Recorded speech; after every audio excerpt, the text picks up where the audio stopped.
E, né, tempo glorioso, precioso, esse que nós estamos vivendo, né, de muita revelação do Senhor. O nosso primeiro alvo de oração como igreja é para que o Senhor traga revelação. E eu tenho orado agradecendo o Senhor, porque cada capítulo, né, é uma revelação nova que Deus tem trazido sobre as nossas vidas. E eu até falei com a Vladimir assim, que depois que eu li o primeiro, foi tão bom que eu fiquei até com medo assim, né, da gente se frustrar a partir dos próximos capítulos, porque o primeiro foi tão bom. Eu falei assim, Deus, mas o que será que pode ter mais, né, além disso? E a gente vê dia após dia o Senhor nos surpreendendo, trazendo coisas novas, né? E então é muito bom a gente falar sobre graça, saber que a gente é favorecido, que a gente é amado, não é? É maravilhoso demais. E aí a gente fala sobre isso e repete, né? Porque nós ainda estamos começando a entender, ainda tem muita coisa para a gente aprender.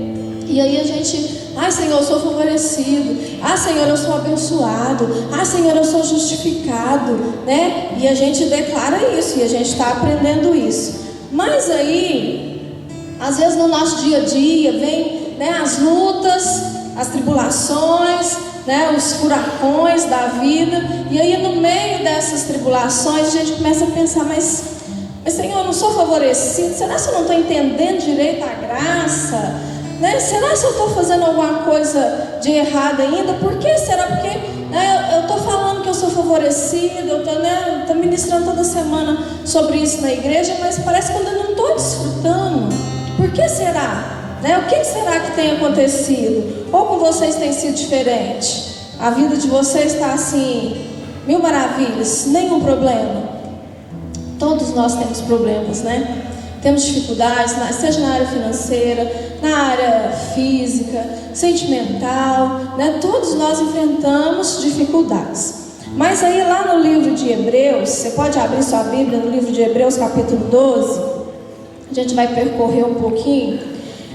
Hebreus 12, verso 26 diz assim: aquele cuja voz outrora abalou a terra, agora promete: ainda uma vez mais abalarei não apenas a terra, mas também o céu.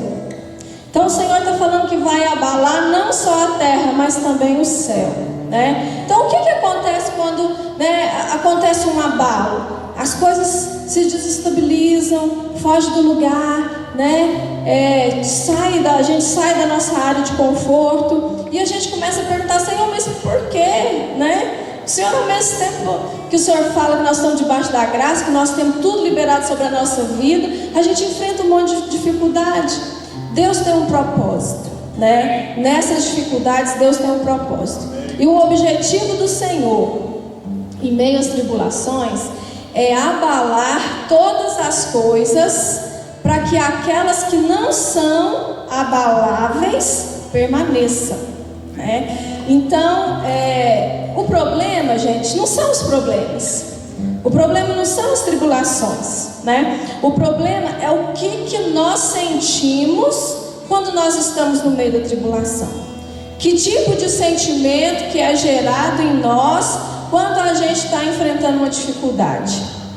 Será se a gente tem depositado realmente a nossa confiança no Senhor? Ou quando aparece uma dificuldade a gente se estremece e a gente fica: e agora o que vai acontecer? O que eu faço? Eu não vou conseguir. E a gente se desespera, né? Por que isso acontece? Porque a nossa mentalidade é de que Deus ouve somente os bonzinhos, né? E aí quando a gente começa a olhar para a gente mesmo, a gente vê que Senhor, mas eu não mereço isso, porque eu não estou fazendo do jeito que o Senhor espera, eu não estou fazendo do jeito que o Senhor deseja, né? Eu não estou cumprindo conforme o Senhor espera que seja.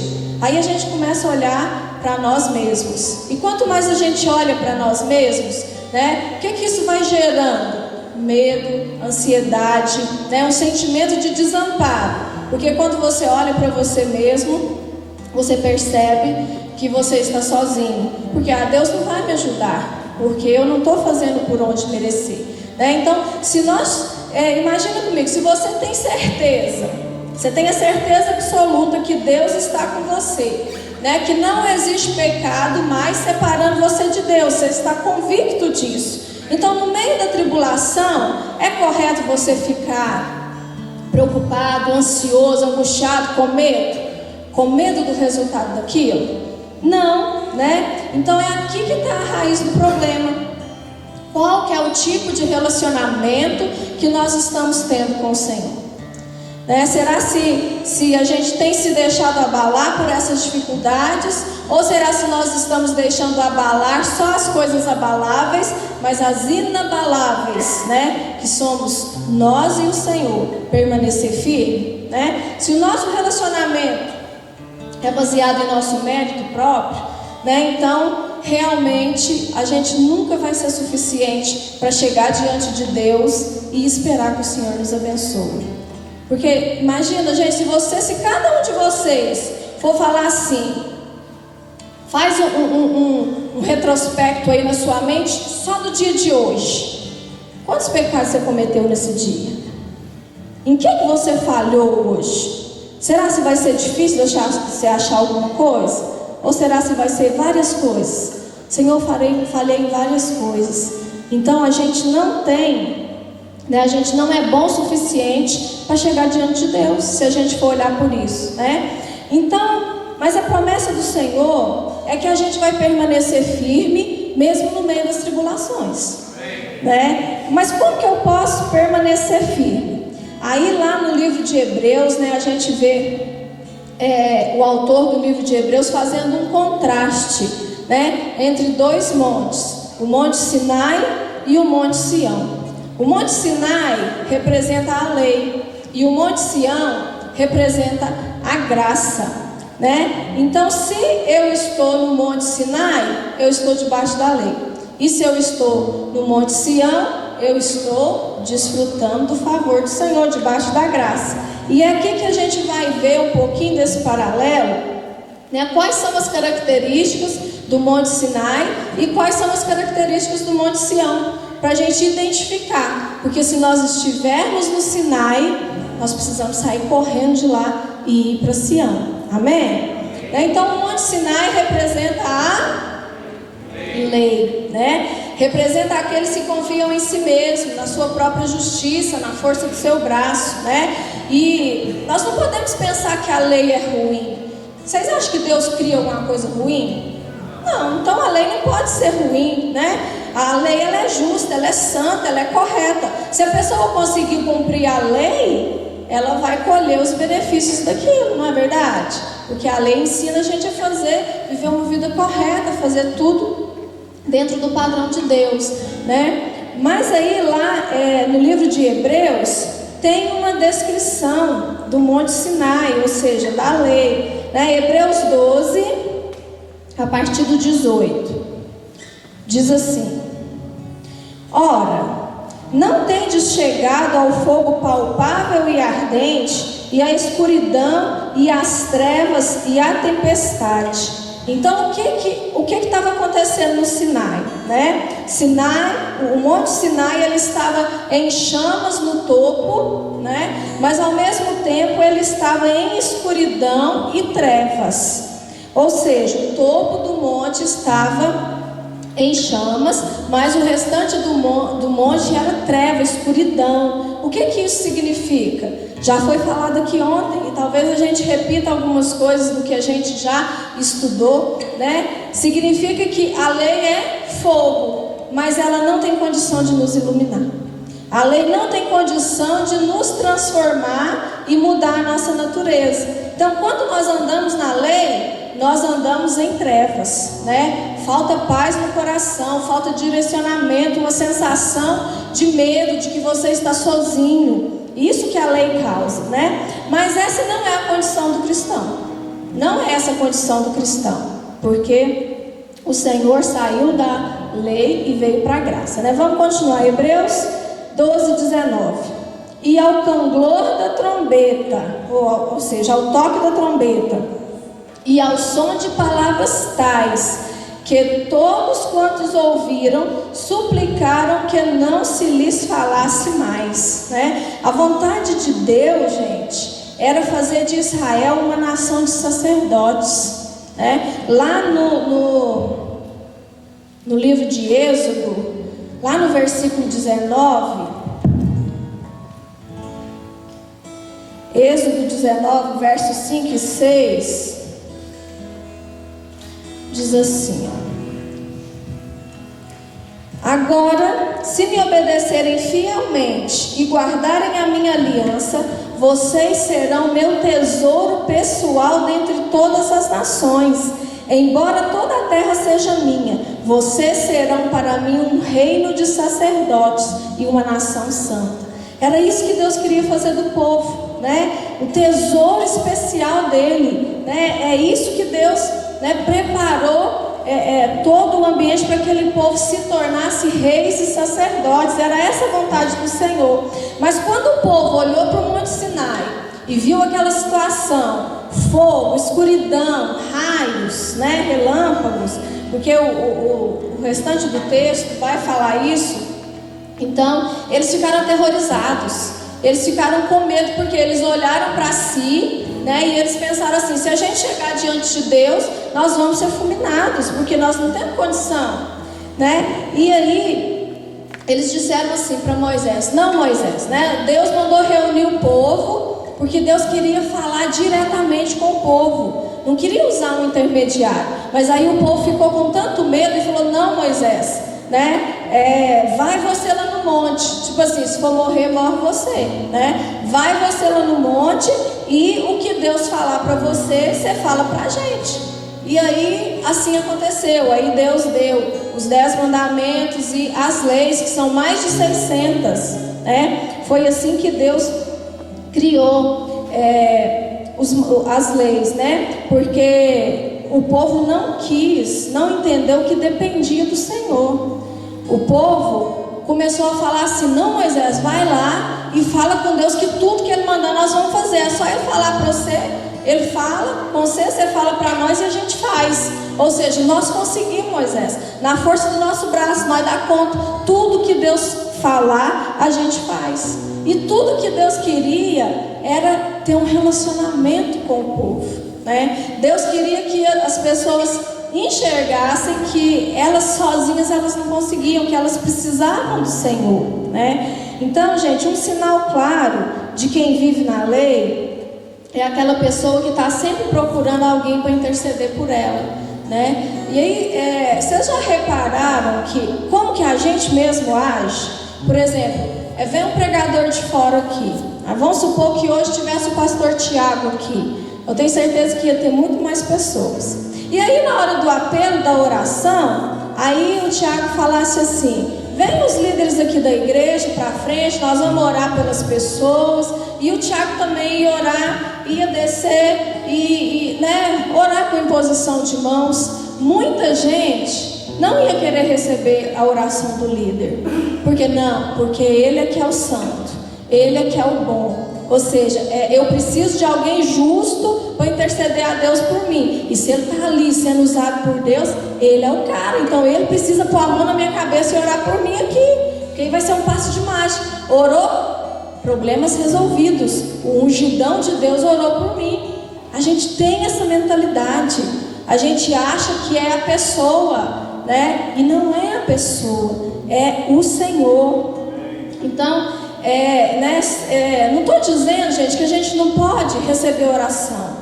É claro que pode, né? Nós já falamos aqui sobre oração intercessória, mas o que a gente não pode é depender de alguém para a gente ter um contato com Deus. Você depender de um intermediário, né? Isso não pode, porque isso é uma base da velha aliança. Nós estamos numa nova aliança. Qualquer um pode ter acesso direto ao Pai, né? O véu foi rasgado, não tem mais separação. Qualquer um pode se chegar diante de Deus e ter um relacionamento de intimidade com o Senhor, né? Na velha aliança, sim, existia o clero, né? Só o sacerdote podia chegar diante do Senhor, mas na nova aliança não. Nós fomos feitos reis e sacerdotes, amém?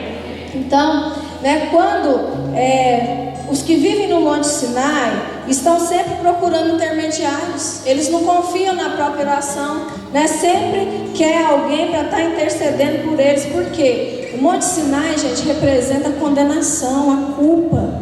E o que nos separa de Deus é essa condenação, é a gente não se achar digno de chegar diante do Senhor. E ali no Monte Sinai a palavra diz que até os animais, né, se eles tocassem no monte, eles morreriam. Então Sinai, lei, é símbolo de morte, né? Graça é em Sião, é onde o Senhor está. Então Deus não deu a lei para que andássemos por ela, mas para que por ela pudéssemos reconhecer a nossa condição de pecador, né? E a Bíblia fala que se a pessoa falhasse em um mandamento, ele falhava em todos. Então imagina, só você ter que olhar ali 600 e tantas regras que você tinha que cumprir. Se você falhar em uma, você falhou em todas. Então era impossível cumprir a lei, né? E lá em Hebreus 12, 21 diz assim: na verdade, de tal modo era horrível o espetáculo que Moisés disse: sinto-me aterrado e trêmulo. O próprio Moisés, a Bíblia fala que ele foi o homem mais manso da terra. Ele já tinha o costume de conversar com Deus. O próprio Moisés, diante do Sinai, ele teve medo, né? Nem a justiça dele foi suficiente, né, para aplacar ali a fúria do Monte Sinai, né? O que isso significa? Que a lei, ela condena o melhor de nós, mas a graça salva o pior de nós, né? Isso é fantástico. Quem anda na lei sempre tem uma sensação de medo, se sente sempre desqualificado, está sempre inseguro. Eu estou muito fraco espiritualmente. Eu não posso, não vou orar hoje não, porque hoje eu briguei em casa, eu xinguei, eu gritei, eu bati, hoje eu me descontrolei, não vou poder orar, não vou poder conversar com Deus. A gente se coloca debaixo da lei, né? E nunca foi propósito do Senhor a gente cumprir a lei, né? Porque o desejo do Senhor sempre foi ter um relacionamento. Desde o jardim do Éden, o desejo do Senhor era ter um relacionamento. Lá em Romanos 8,15 fala assim, pois vocês não receberam um espírito que os escravize para novamente temerem, mas receberam um espírito que os torna filhos por adoção, por meio do qual clamamos, Abba, Pai. O sinal que você chegou no monte certo é quando você consegue chamar Deus de Paizinho, Abba, Pai, né? O Senhor colocou em nós não um espírito de medo, mas um espírito de adoção. Ele nos adotou como filhinhos amados dele, né? Então quando você consegue chegar diante do Senhor, né? Paizinho amado, né? Então significa que você já está no caminho de Sião, amém? Só que é o seguinte, né? Sinai eram as regras, as leis, a acusação, a condenação. Só que Deus mudou de monte. Deus não habita mais no Sinai. Amém? Vira para o seu irmão e fala assim: meu irmão, Deus mudou de monte. Ele saiu do Sinai. Agora ele habita em Sião.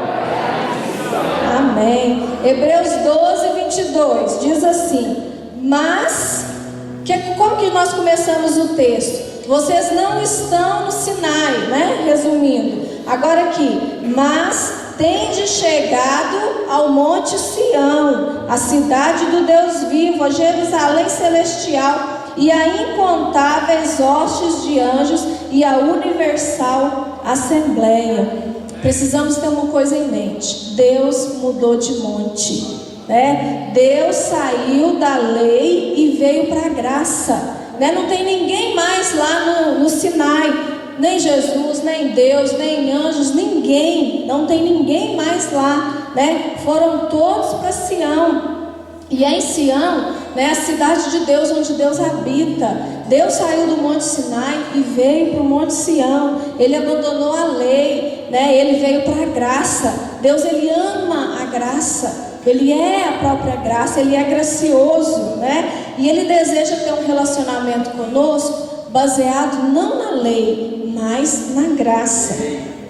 E é por isso que o Senhor escolheu o Monte Sião para sempre, né? E nós podemos ver inúmeras passagens, principalmente nos Salmos, né? Que fala sobre isso, que o Senhor não está mais no Sinai, que o Senhor habita em Sião. Tem até uma música, né?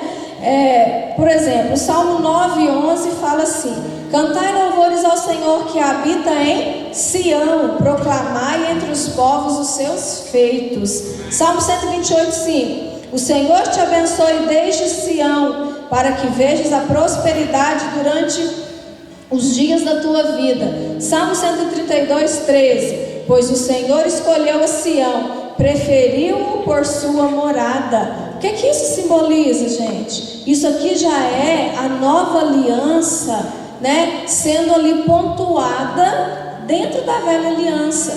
Ou seja, Deus já estava mostrando a igreja, né? Deus já estava falando sobre nós ali, né, no Velho Testamento.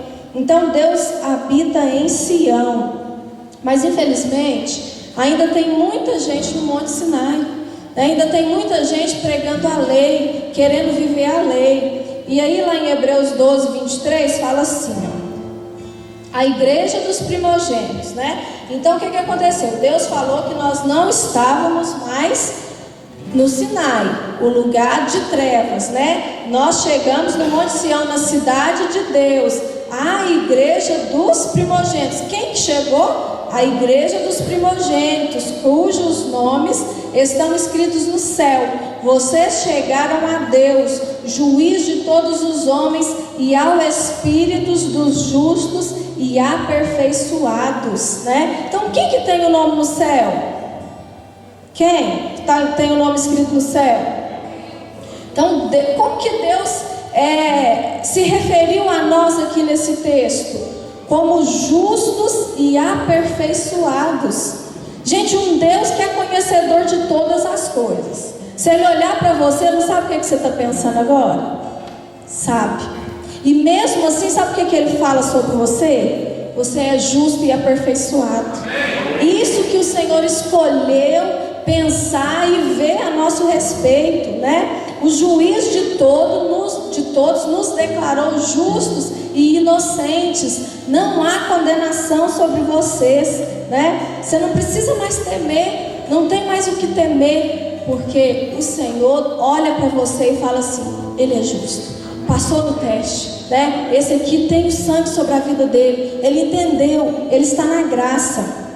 Aí lá no 12:24 fala assim, né? Então nós chegamos, né? Quem? A igreja dos primogênitos, os justos e aperfeiçoados. Nós chegamos a Jesus, o mediador da nova aliança, e ao sangue da aspersão, que fala coisas superiores ao que fala o próprio Abel.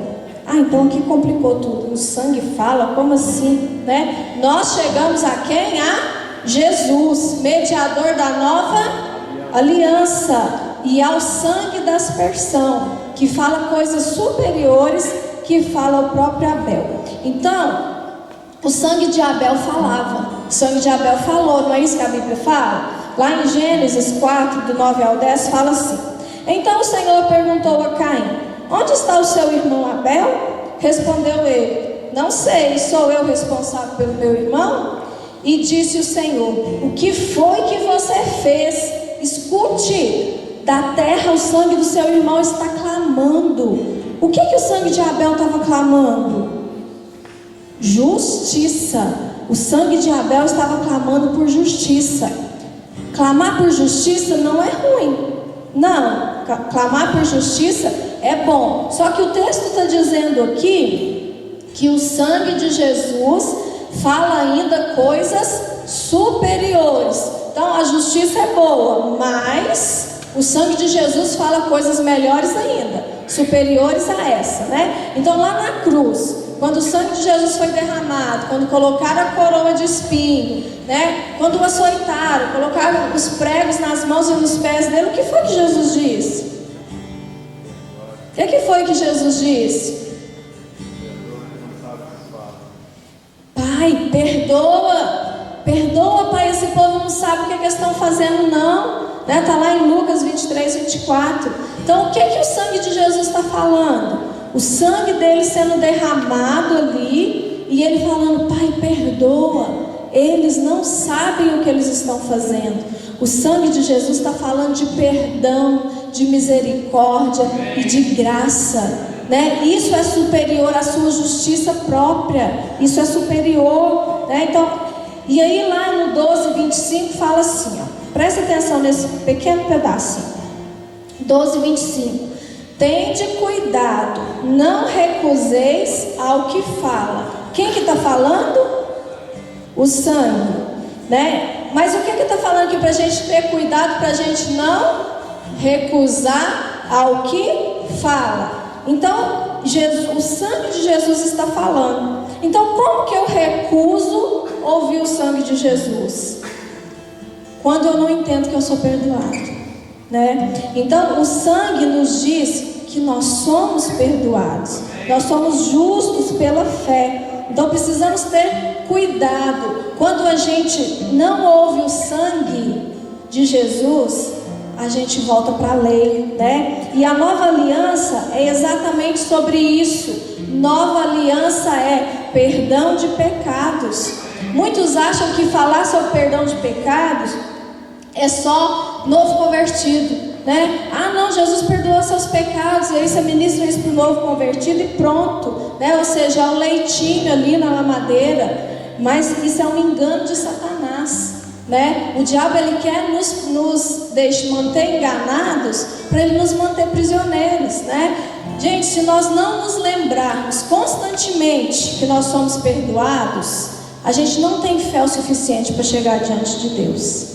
Então a gente deveria, né? Lá em casa eu costumo fazer isso, colo os cartazinhos na casa, na geladeira lá, quando eu quero me lembrar de algo que é poderoso sobre a minha vida. A gente deveria fazer um letreiro bem grande aqui, ó: eu sou perdoado, você é perdoado. É isso que o sangue de Jesus está falando, né? O perdão dos pecados é o que permite a gente experimentar coisas grandes em Deus, né? A gente permanecer inabaláveis. É só a gente entendendo que a gente é perdoado, é só ouvindo o sangue.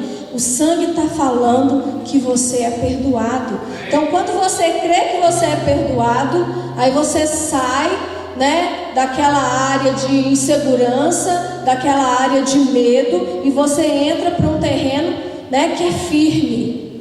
É firme, porque você é perdoado. Você deixa de ser inseguro, né?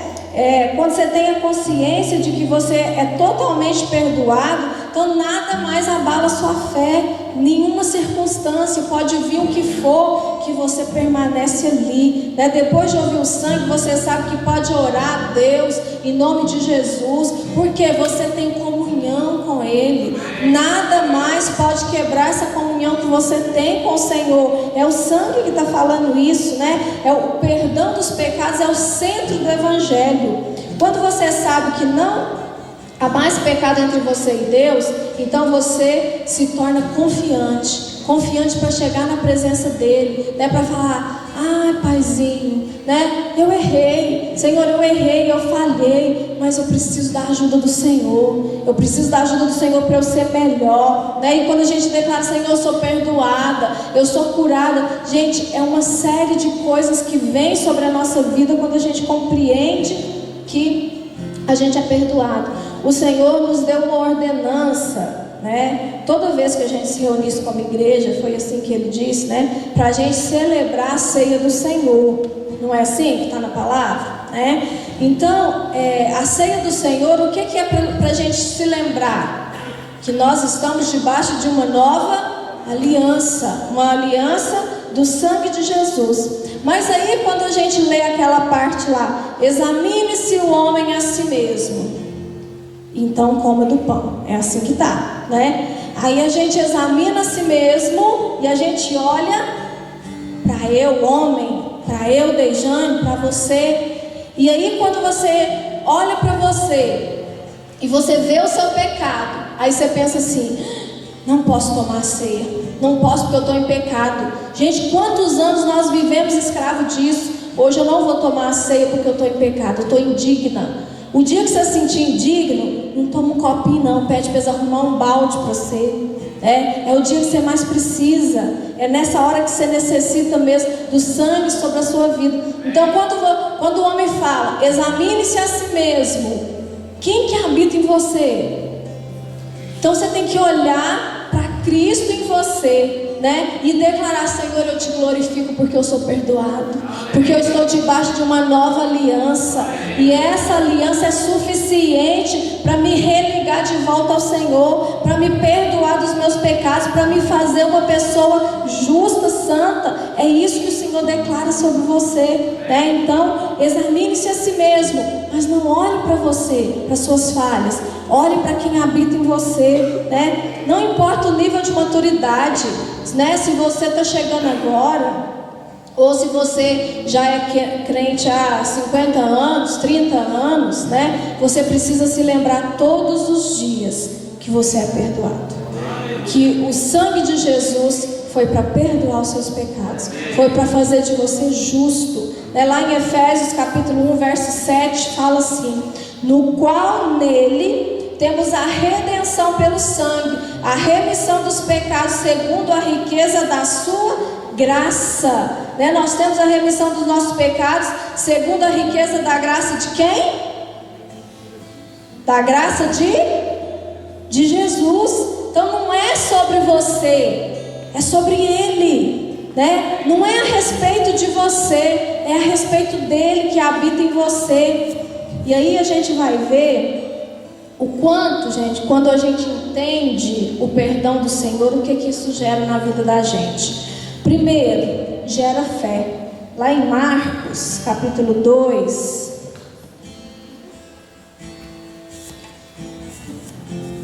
Marcos, capítulo 2, do 4 a seguir, diz assim: não podendo levá-lo até Jesus por causa da multidão, removeram parte da cobertura do lugar onde Jesus estava, e pela abertura do teto baixaram a maca que estava deitado o paralítico. Vendo a fé que eles tinham, Jesus disse ao paralítico: filho, os seus pecados estão perdoados. Estavam sentados ali alguns mestres da lei, raciocinando em seu íntimo: por que esse homem fala assim? Está blasfemando. Quem pode perdoar pecados a não ser somente Deus? Jesus logo percebeu em seu espírito que era isso que eles estavam pensando e lhes disse: por que vocês estão remoendo essas coisas em seu coração? O que é mais fácil dizer ao paralítico: os seus pecados estão perdoados? Ou levante-se, pegue a sua maca e ande, né? Então o que o perdão gera na nossa vida? Gera fé. Então o raciocínio de Jesus ali foi óbvio, né? O que traz maldição? A maldição veio por causa do pecado, né? Então, se eu perdoar os pecados dele, logo não haverá maldição. Se não há maldição, não há enfermidade, não há dificuldade, não há fraqueza espiritual, né? Então, o que o entendimento do perdão gera na nossa vida? Fé, né? Aqueles homens tiveram fé. Eles não conseguiram passar pelo caminho normal, então eles passaram pelo teto, né?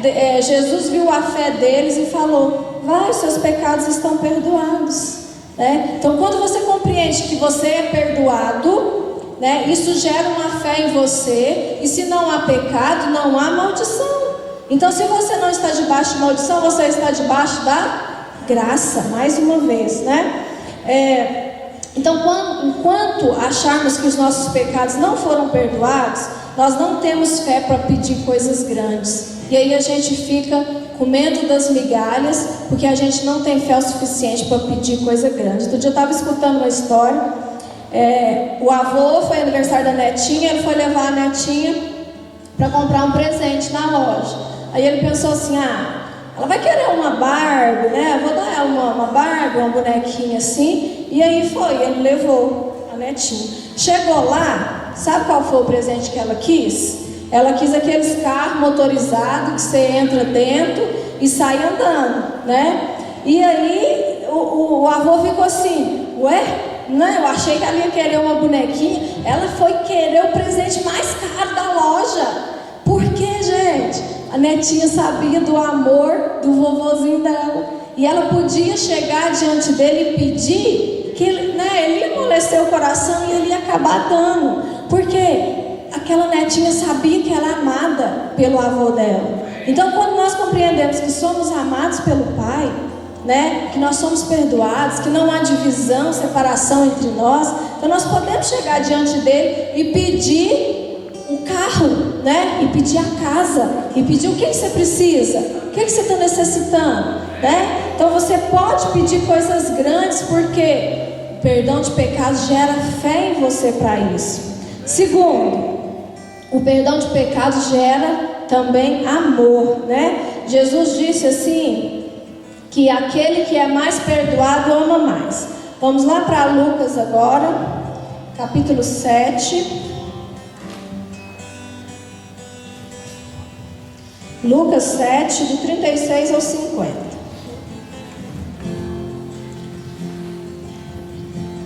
Lucas 7, do 36 ao 50. Convidado por um dos fariseus para jantar, Jesus foi à casa dele e reclinou-se à mesa.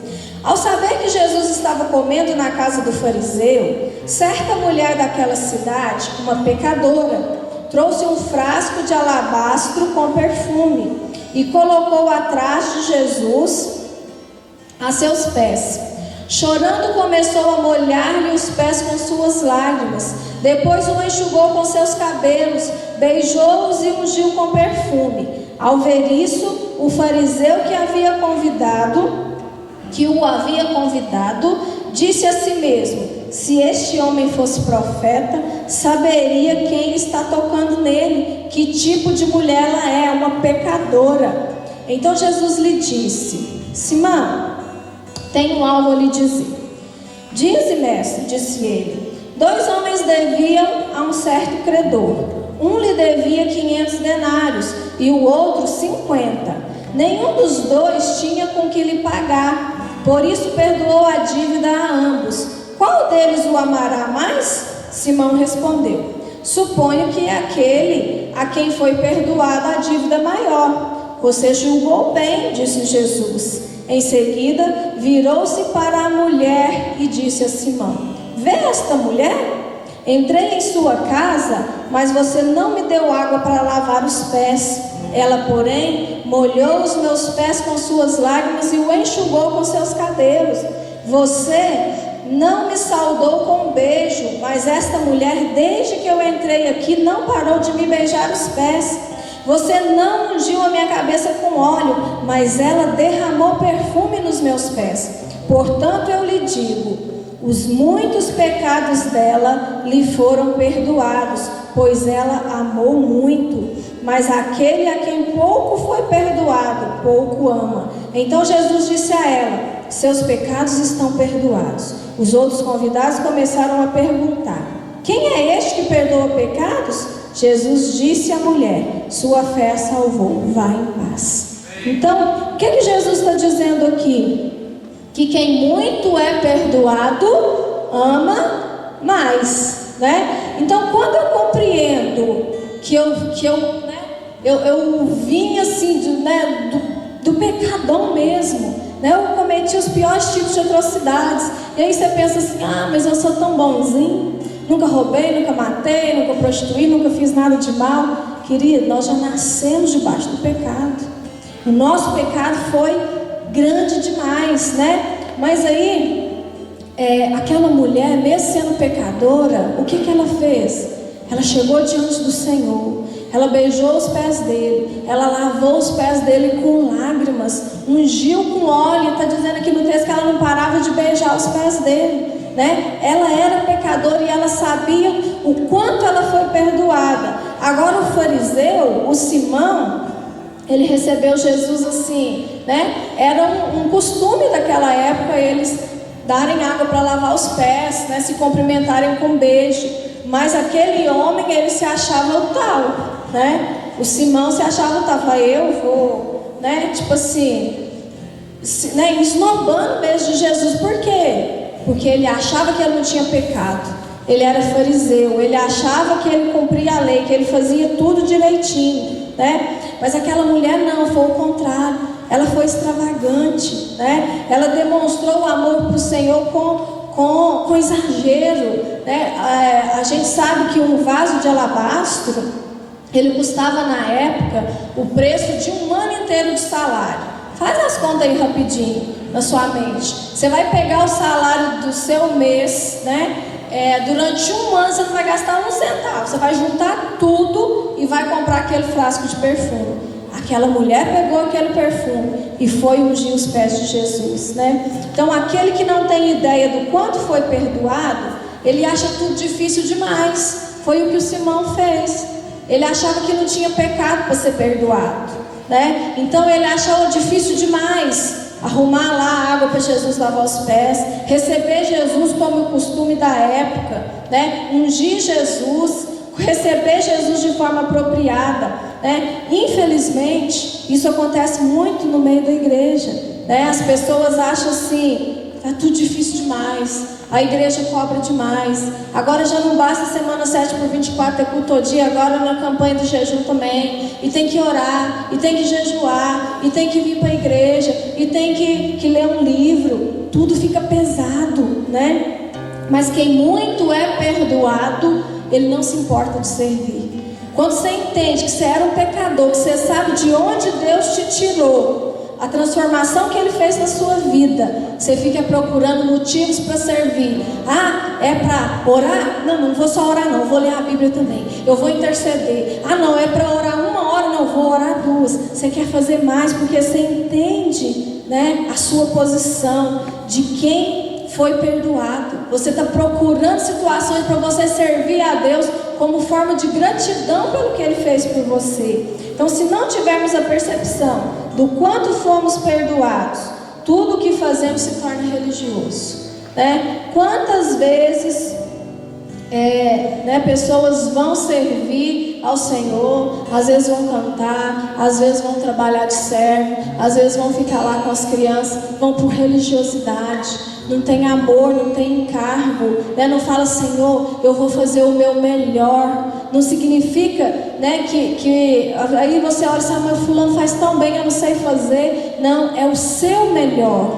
Deus quer o seu melhor. Nós precisamos, quando a gente ama, né, a gente entrega totalmente para o Senhor, porque quando a gente compreende o quanto a gente foi perdoado, a gente valoriza o tamanho do sacrifício de Jesus por nós, né? E o terceiro e último, o perdão dos pecados nos enche do Espírito, né? A maior de todas as bênçãos, gente, quando a gente compreende que é perdoado, é o Espírito Santo, é você ser morada dele. É você ter Ele como seu amigo, seu guia, aquele que te direciona, né? Aquele que te guarda. E a gente só recebe o Espírito Santo quando a gente compreende que foi perdoado, né? A gente tem o exemplo do Cornélio, né? O Cornélio, ele era um novo convertido. E ele estava procurando servir a Deus com ofertas, com orações. Ele estava ali se esforçando, né, para servir a Deus. Aí o texto diz assim, lá em Atos 10, do 4 ao 5. Certo dia, um anjo apareceu-lhe e disse, Cornélio. Este, fixando nele os olhos, possuído de temor, perguntou, que é, Senhor? E o anjo lhe disse, as tuas orações e as tuas esmolas subiram para a memória diante de Deus. Agora envia mensageiros a Jope e manda chamar Simão, que tem por nome Pedro. E assim eles fizeram, né? O anjo poderia ter pregado ali para Cornélio, não poderia? O anjo não sabia o plano da salvação? Mas sabe por que os anjos não podem fazer isso? Porque os anjos não foram perdoados. Então você só pode ministrar aquilo que você recebeu de Deus. Você só pode dar aquilo que você tem. Então se você tem o perdão de Deus sobre a sua vida, você pode ministrar na vida do outro o perdão dos pecados, o amor de Deus sobre a vida dele, né? Então eles foram lá, chamaram Pedro. Pedro foi e começou a pregar para eles, né? Lá em Atos 10, 43 e 44 fala assim, o Pedro falando a respeito de Jesus, né? Dele todos os profetas dão testemunho de que, por meio do seu sangue, todo aquele que nele crê recebe remissão dos pecados. Pedro ainda falava estas coisas quando caiu o Espírito Santo sobre todos os que ouviam aquela palavra. Então, exatamente no momento em que Pedro falou assim, aquele que crê nele recebe o perdão dos pecados.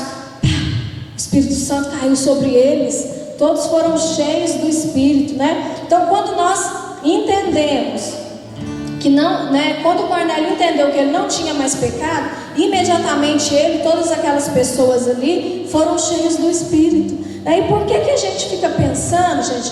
Às vezes muita gente está dentro da igreja, sabe que é salvo, é filho de Deus, está debaixo da graça, mas não flui no Espírito, né? Não tem uma vida direcionada pelo Espírito, não é conduzido, não consegue dar a Deus uma adoração. Tem gente que não consegue nem levantar a mão, fica travado, né? Por quê? Não consegue fluir? Porque não entendeu ainda que é perdoado. Porque quando você entende que você é perdoado, automaticamente você vai ser cheio do Espírito Santo, né? Então, no momento em que nós entendemos que pelo sangue temos todos os nossos pecados removidos, nós podemos imediatamente ser cheios de Deus, ser cheios do Espírito de Deus. Por quê? Porque nós estamos limpos, nós estamos qualificados para chegar diante de Deus, né?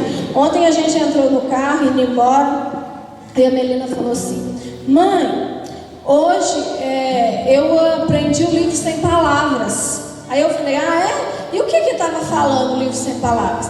O livro sem palavras é um visual que a gente usa para ministrar o plano da redenção lá para as crianças, né? Aí ela falou assim: o dourado. Eu falei: e o dourado é o que? Ela: o céu. O preto. E o preto é o que? Ela: pecado. Falou assim: o preto é o pecado. Aí ela: o vermelho. E o vermelho é o que? Aí a Lara ajudou ela lá, né? O sangue. E depois do vermelho? O branco. E o que o branco é, Melina? Limpinho. E depois do branco? O verde. O que o verde é? A folha. Gente, é exatamente isso, né? Nós somos criados por Deus, né? Nós somos criaturas do céu, celestes. Mas aí a gente pecou. Mas aí o sangue de Jesus veio e lavou o nosso pecado. Então é assim que nós estamos diante de Deus, limpinho, branquinho, purificado, justificado, né? Nós precisamos ter esse entendimento. As crianças, às vezes, né, criança tem uma fé natural, assim, criança tem uma fé extraordinária. Você fala com ela, ela crê de verdade. A gente tem que ter até cuidado com o que fala, porque você fala, aquilo vira regra para eles, né? Então nós precisamos ter esse coração de criança que crê, né? Que nós pecamos, mas aí veio o sangue de Jesus e deixou a gente limpinho. Amém? Esta é a base que você deve se firmar para nunca mais ser abalado, né? Você foi perdoado, não existe mais dívida. O favor de Deus alcançou você, né? A Bíblia fala que nós somos carvalhos de justiça.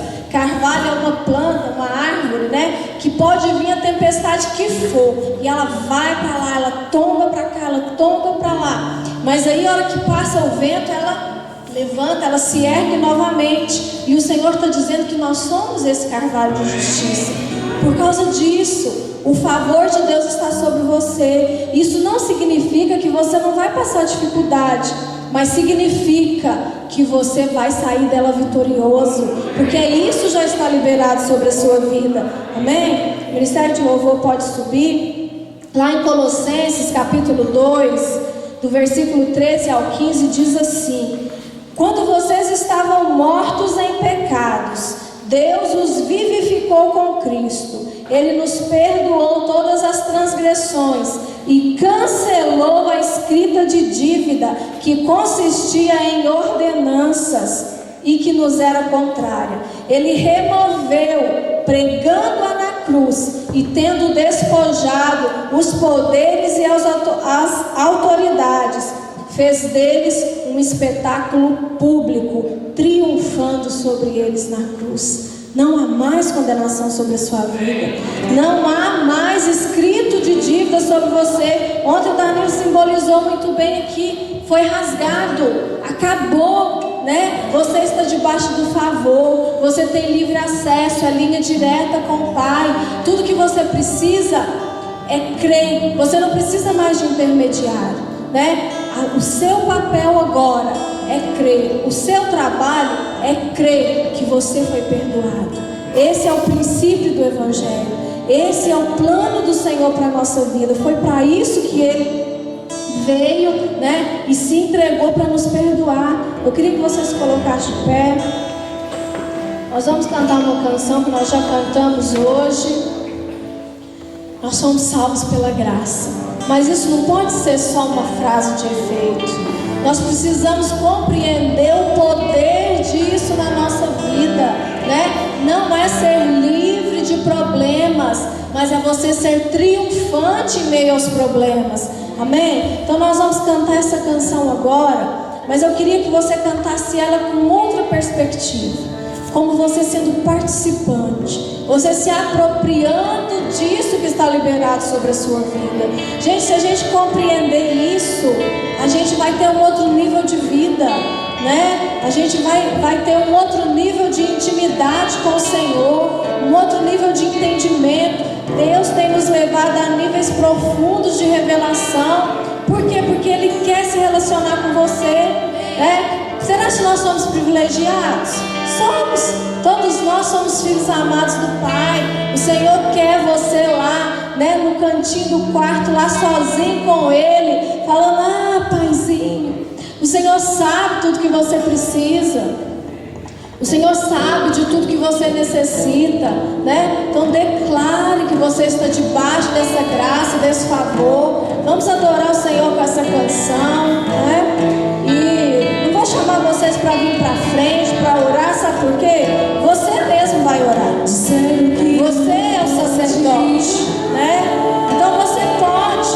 O diabo já falou que você não pode, que você não é digno, mas você pode. Jesus, nós te adoramos, Pai. Nós te glorificamos, Senhor.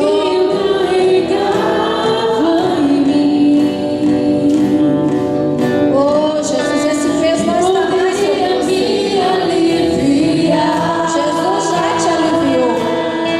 Ele já fez tudo o que foi necessário.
está debaixo do favor de Deus.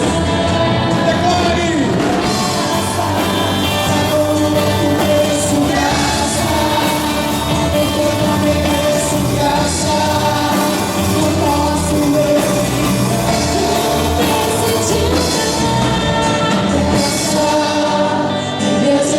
Cheia de graça, tudo que eu preciso graça, só posso desfrutar.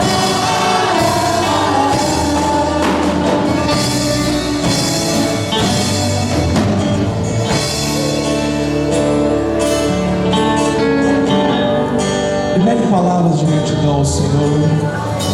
A sua oração espontânea. Lembre, aquele que foi muito perdoado, muito ama. Pai, obrigado, Jesus, pela tua graça. Obrigado pelo teu favor. Obrigado por poder desfrutar, ó Deus amado, da liberdade de chegar diante do Senhor, ó Deus, com ousadia. Com ousadia, Deus amado, porque eu não devo mais nada. Com ousadia, porque eu não tenho mais pecado. Tudo ficou na cruz do Calvário. Oh, Pai, obrigado, Senhor, porque nós podemos chegar diante do Senhor com ousadia e de fato abrir o nosso coração e de fato, Deus, compartilhar aquilo que nós queremos.